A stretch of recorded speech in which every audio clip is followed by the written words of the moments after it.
Madam మొన్న నర్సీపట్నం వెళ్ళినప్పుడు జగన్మోహన్ రెడ్డి గారి వ్యాఖ్యలు మీరు చూసుంటారు. అసలు వాళ్ళ పార్టీలో వాళ్ళకి ఒక క్లారిటీ ఉన్నట్టు కనిపించట్లేదు. ఆయన మొదటిసారి ముఖ్యమంత్రి అవ్వకముందు నుంచి చూస్తూనే ఉన్నాం. కొద్దిసేపు అమరావతిని అనుకూలం అంటారు, వ్యతిరేకం అంటారు, మళ్ళీ అనుకూలం అంటారు, ఇలా రకరకాల వ్యాఖ్యలు చేస్తూ మళ్ళీ రీసెంట్గా లక్షల కోట్లు అక్కడ గుమ్మరిస్తున్నారు, అదంతా వృధా ఖర్చు అని చెప్పి ఆయన మాట్లాడుతున్నారు. అండ్ అలా పెట్టడం వల్ల మిగతా ప్రాంతాలకు అన్యాయం జరుగుతుంది. ఏంటి ఆయన వ్యాఖ్యలను ఏ విధంగా చూడొచ్చు? అసలు అమరావతి గురించి ఆయనకు ఒక ఐడియా ఉందా అసలు? మరి ఇప్పుడు గూగుల్లో వస్తుంది కదండి వైజాగ్కి, అది కనిపించలేదు ఆయనకి. ఇవాళ ఎన్ని లక్షల కోట్లు మొత్తం వైజాగ్లో ఇవాళ 6 లక్షల కోట్లకి పెట్టుబడులు పెట్టడానికి ఒక పక్క గూగుల్ వచ్చింది. గూగుల్ వస్తే మెటా వస్తుందని చెప్పారు ఆయన, ఎవరు, లోకేష్ గారు. ఇవాళ వాళ్ళు తీసుకొస్తున్నారు, సీ కేబుల్ తీసుకొస్తున్నారు. అదేవిధంగా ఇప్పుడు ఇవాళ టీసీఎస్ చంద్రశేఖరన్ గారు చంద్రబాబు నాయుడు గారిని కలిశారు. సో మొత్తం మీద 6 లక్షల కోట్లు మీరు కనుక చూసుకున్నారంటే మొత్తం అసలు ఎంతెంత వస్తున్నాయని మీరు ఆశ్చర్యపోతారు. అమెరికా వెలుపల 56,000 కోట్లతో అతిపెద్ద డేటా సెంటర్ని 1000 మెగావాట్లు ఏర్పాటు చేసేందుకు గూగుల్ ఇప్పటికే ప్రభుత్వానికి అంగీకారం తెలిపింది. సో నవంబర్లో వీళ్ళు ఒప్పందాన్ని కుదుర్చుకోబోతున్నారు. అదేవిధంగా గూగుల్ అనుబంధ సంస్థ రైడన్ ఇన్ఫోసిస్ ఇండియా 87,250 కోట్ల పెట్టుబడితోటి 1000 మెగావాట్ల డేటా సెంటర్ ఏర్పాటు చేయనుంది. సో శుక్రవారం జరిగిన ఈ మంత్రిమండలి సమావేశంలో దీనికి వీళ్ళు ఈ సంస్థ ప్రతిపాదనను అంగీకరించారు. ఇలా తీసుకోండి, మొత్తం మీకు సిపి టెక్నాలజీస్ 16,000 కోట్ల పెట్టుబడులతోటి డేటా సెంటర్ ఏర్పాటు చేయనుంది. అదేవిధంగా మెటా సంస్థ ఇప్పుడు మనం ఇందాక చెప్పుకున్నట్టు సముద్ర గర్భంలో సబ్మెరైన్ కేబుళ్ల ద్వారా విశాఖలో ల్యాండింగ్ కేంద్రాన్ని ఏర్పాటు చేయనుంది. అంటే ముంబైకిను వైజాగ్కి అది అనుసంధానంగా ఉంటుంది. తర్వాత ఆయా సంస్థలు ఏర్పాటు చేసే మొత్తం హై స్పీడ్ డేటా సెంటర్లతోటి ఏఐ, క్వాంటమ్, తర్వాత బ్లాక్ చైన్ టెక్నాలజీ వంటి సంస్థల ఏర్పాటుకు విశాఖ భవిష్యత్ కేంద్రంగా మారనుందని నిపుణులు చెప్తున్నారు. ఇప్పుడు సమాధానం చెప్పమానండి. ఇప్పుడు ఇవాళ ఐటీ హబ్గా వైజాగ్ చేస్తున్నారు. ఇప్పుడు ఆల్రెడీ 4 లక్షల ఉద్యోగాలు పైచిలకి ఇచ్చారు. వీళ్ళు 20 లక్షల ఉద్యోగాలు ప్రతిపాదన ఇచ్చింది కూటమి ప్రభుత్వం. వాళ్ళ ముందు ఎలక్షన్స్ ముందు వాళ్ళు చెప్పిన దాంట్లో 20 లక్షల ఉద్యోగాలు కల్పిస్తాము యువతకని చెప్పారు. 4.5 లక్షలు ఇచ్చారు. ఇప్పుడు ఇవి రావడం ద్వారా కనీసం మీకు మినిమం 2.5 లక్షల ఉద్యోగాలు వస్తాయి. సో రానున్న 2-3 ఏళ్లలో ఎన్ని వేల ఉద్యోగాలు వస్తాయో చూసుకోండి. అంటే ఇది డైరెక్ట్ అండ్ ఇండైరెక్ట్ ఉద్యోగాల కల్పన అనేది జరుగుతుందన్నమాట. 2 రకాలుగా ఇందులో వస్తాయి, మనం మొన్న మాట్లాడుకున్నట్టు.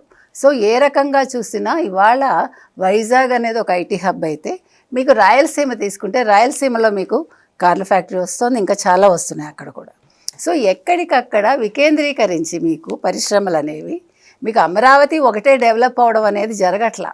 ప్రతి చోట ఇక్కడ మొత్తం అంటే ఇక్కడ జరుగుతోంది, మీకు వైజాగ్లో జరుగుతోంది, ఇక్కడ జరుగుతుంది. అందుకే కదా ఇవాళ కర్ణాటక బాధపడుతోంది, మీరు మొత్తం తీసుకెళ్ళిపోతారా మా దగ్గర నుంచి అని.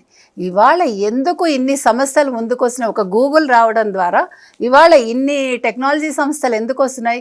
ఇంకొకటి ఇవాళ హై స్పీడ్ మీకు ఇంటర్నెట్ కావచ్చు, లేకపోతే టెక్నాలజీ కావచ్చు, వీటన్నింటి వల్ల ఇంకా సౌలభ్యం పెరుగుతుంది. అంటే మనకి ఇవాళ టెక్నాలజీ లేకుండా, ఒక ఇంటర్నెట్ లేకుండా మనం ఏ పని చేయలే. హై స్పీడ్ టెక్నాలజీస్ ఇవాళ అన్నీ కూడా.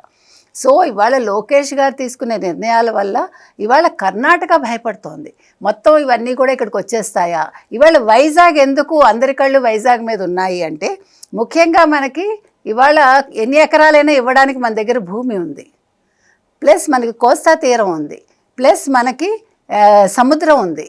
అంటే మనకి ఎగుమతులు చేసుకోవటానికి ఉంది, దిగుమతులు చేసుకోవటానికి ఉంది, ఎక్స్పోర్ట్ అండ్ ఇంపోర్ట్ ఎవ్రీథింగ్ మనకి చాలా సౌలభ్యం ఉంది చెప్పాలంటే. ఇంకొక విషయం ఏంటంటే, కర్ణాటకకి లేనిది మనకున్నది. మీకు వైజాగ్ ఏ రకంగా చూసుకున్నా మీకు వైజాగ్ ఏంటంటే ఎక్స్పాండ్ అయ్యే కొద్దీ మీకు ఎక్కడ మీకు దానివల్ల ట్రాఫిక్ సమస్య రాదు. మీరు వైజాగ్ చూసే ఉంటారు, మీరు వైజాగ్ టోపోగ్రఫీ చూసుకుంటే మీకు ట్రాఫిక్ సమస్య రాదు ఫస్ట్ థింగ్. మీకు వేరేస్ కర్ణాటకలో ఇవాళ ఒక సగటు జీవి రోజుకి 5 గంటలు ఇందులో ఉండిపోతున్నాడు, ఇందులో ట్రాఫిక్లో. అందుకని ఇవాళ కంపెనీలన్నీ తరలిపోవాలని ఆలోచిస్తున్నాయి. రోడ్లు బాగున్నాయి మీకు వైజాగ్లో, వాతావరణం బాగుంది, మౌలిక సదుపాయాలు కల్పిస్తామంటున్నారు విదిన్ నో టైం. సో ఇవన్నీ అడ్వాంటేజ్. వీటన్నింటినీ మించి దూసుకెళ్ళిపోతున్నాడు లోకేష్. ఎక్కడ అవకాశం ఉంటే అక్కడికి వెళ్ళి మీకేం కావాలో చెప్పండి నేను చేస్తాను. ఒక ఐటీ మినిస్టర్గా ఆయన తన సత్తా ఏంటో చూపిస్తున్నాడు.